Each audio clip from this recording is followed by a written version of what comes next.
Hello and welcome to a new edition of Eco Africa, the environment magazine. I'm Neo Taegbe at Shodex Garden somewhere in Lagos, Nigeria, and I'm here to bring you new and interesting stories on the environmental issues from all over Africa and Europe. I'm not alone. My colleague Joy Dorenbira is in Kenya. How are you there, Joy, and how is it over on the other side of the continent? It's all fine here, and today we focus on the power of the people.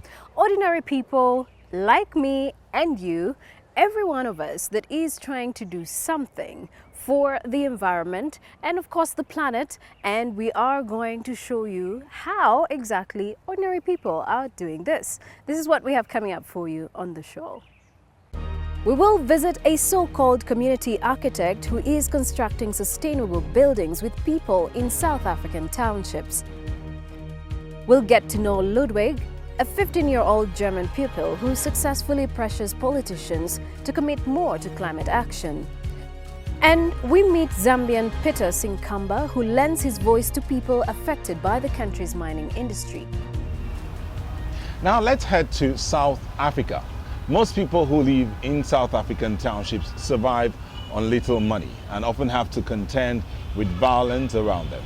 But did you know that green and sustainable designs can help to empower these communities? That's exactly what's happening in Joe's Slovo, a township. Here, architect Kelvin Kimwele designs buildings that can be used as youth centers, nursery schools, or workshops for local businesses. And they are all made from recycled materials. We had a look around.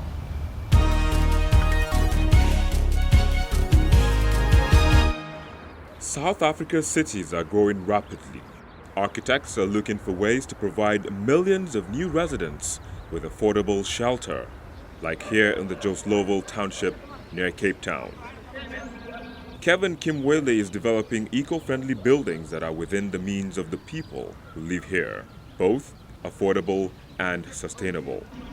In South Africa, 60–70% of the people live in this environment, and they won't afford your wind turbines and solar panels. So it needs a different approach where the community members themselves have to take a role in it.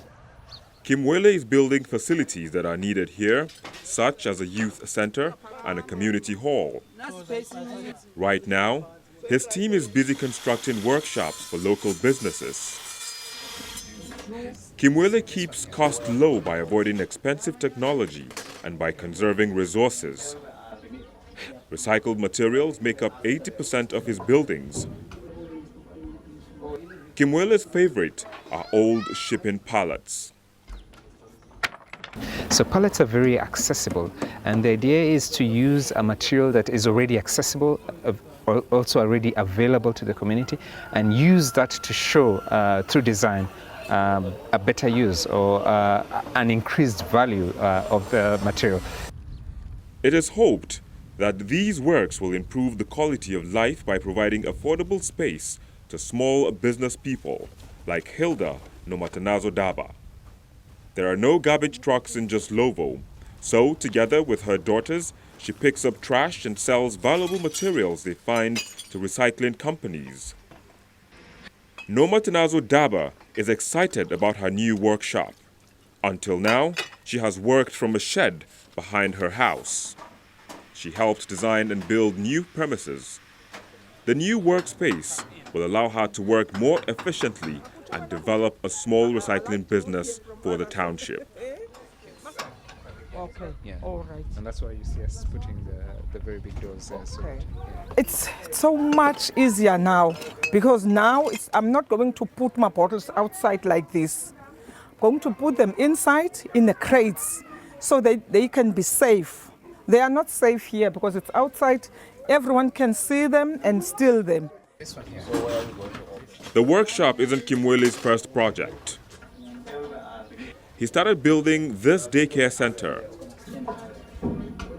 It had room for 80 children, sheltering them from heat and rain, and hailed as a groundbreaking work of green architecture. But it fell victim to political violence. Today, the center is deserted.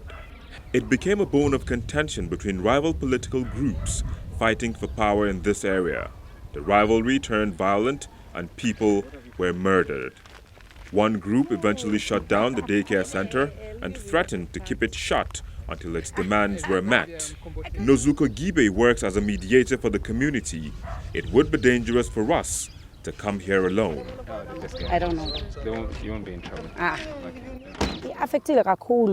It's affected the whole neighborhood because the ANC is split into 3 factions here.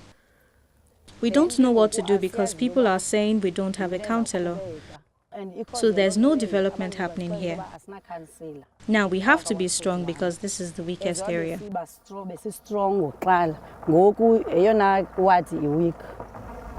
The daycare center and the other facilities were meant to promote a change here, but that vision couldn't compete with rural political violence.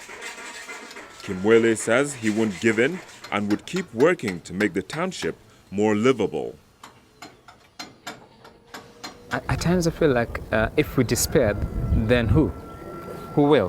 Who will come in? Who will come and do something, you know?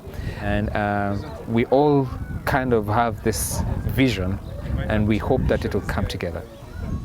And so he continues his work just 200 meters from the site of the violence here in Joslovo Township.